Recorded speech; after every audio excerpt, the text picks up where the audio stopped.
My name is Aaron Berger. I'm working in George Cantor's lab in the Field Robotics Center, and I'll be presenting a visual-only approach to cornstalk microsensor insertion. So this is sort of one problem in the domain of agriculture robotics, but it's indicative of the challenges that we face in the field and of the future research directions that we can take in these tasks. So what's the point of agriculture robotics?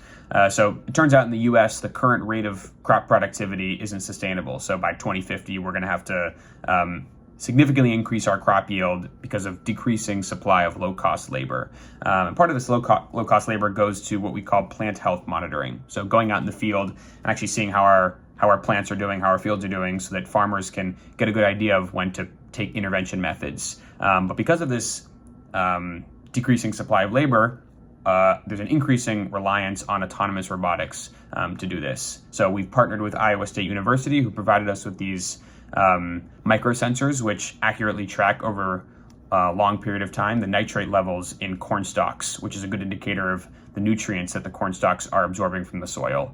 And farmers can use this information to plan intervention methods precisely for which parts of the fields and which plants they need to target. So the challenges, similar to other agricultural robotics challenges and manipulation tasks, is that we're very near to the ground, since the sensor needs to be inserted near what we call the pith, which is the bottom 4 inches or 5 inches of the stalk. It needs to be deep enough so we can get robust sensor readings. And this is all difficult because there's lots of clutter in the environment, uneven distribution, distance between stalks, varying lighting and wind conditions and such. The system we're using is this Amiga robot, which is sold by FarmNG, and we just modify it so that it can drive over corn stalks. It straddles 2 rows at a time, and we add some onboard compute as well to make sure we can do deep learning tasks quickly. On the left, you can see the custom manipulator we built, which just has a stereo camera so we can do our vision tasks, and then a C-clamp mechanism where this linear actuator just pushes the corn stalk into sort of a funnel design and pushes the sensor all the way in. So the goal of the vision system is to take in some number of frames and a timeout, after which we need to move on with the task, and give out some 3D pose and a confidence level for that estimation. And that pose will be used for the actual manipulation task.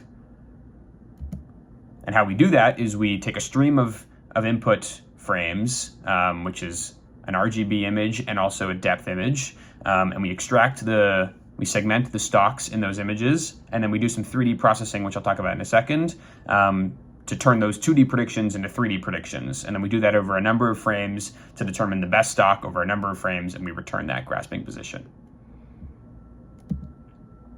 So for training, a large part of this vision system is a solid segmentation network on these images. So we got a group together and labeled almost 3,000 images, almost 8,000 stalks, releasing that data set to the public. And the model performs very well. We trained it on the pre-trained model for MassCar CNN.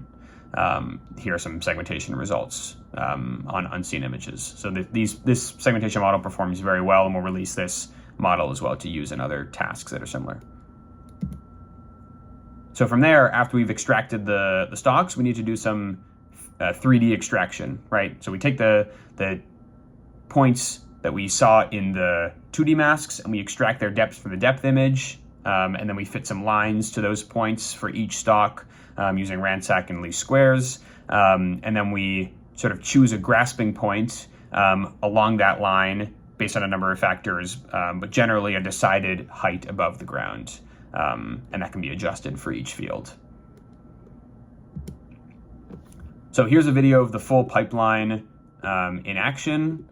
You can see the robot driving up, and this is also a good time to talk about the challenges of the problem. So you can see in this video especially, there's a large amount of wind, which can actually sway the stalks left and right, which will definitely change the grasping position that we need to accurately predict with the vision system.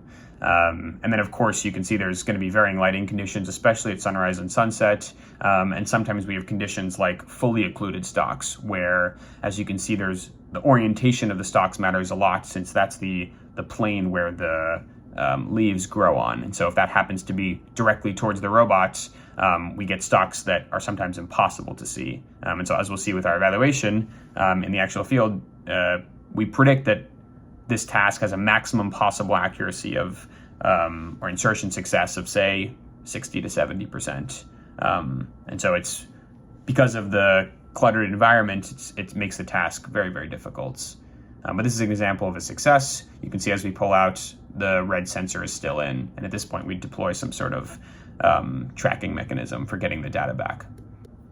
So for the pure evaluation of the pipeline, we test the pipeline 100 times on 10 different stalks and take the error there, and we get a mean of about 6 millimeters with a 6 millimeter standard deviation, which is decent, but not quite good enough for solid stalk insertion, which is why we see that the vision returns every time, and we sort of get in the clamp, we sort of get the stalk into where it needs to be, but we only get the sensor in the stalk about 50% of the time and have reading accuracy of 30% of the time, which is times when we deem that the sensor would actually read data well back to the farmer. And so the failure modes are, if the vision fails, we can simply move on to the next stalk. But if the stalk does not reach the clamp, or the sensor fails after it's already in the stalk, then we're going to look at some future directions of research that are going to solve those kind of problems. So the future work is we've attached these microphones onto the manipulator. These are contact microphones, which pick up sort of vibrotactile signals, which are like vibrations in the manipulator.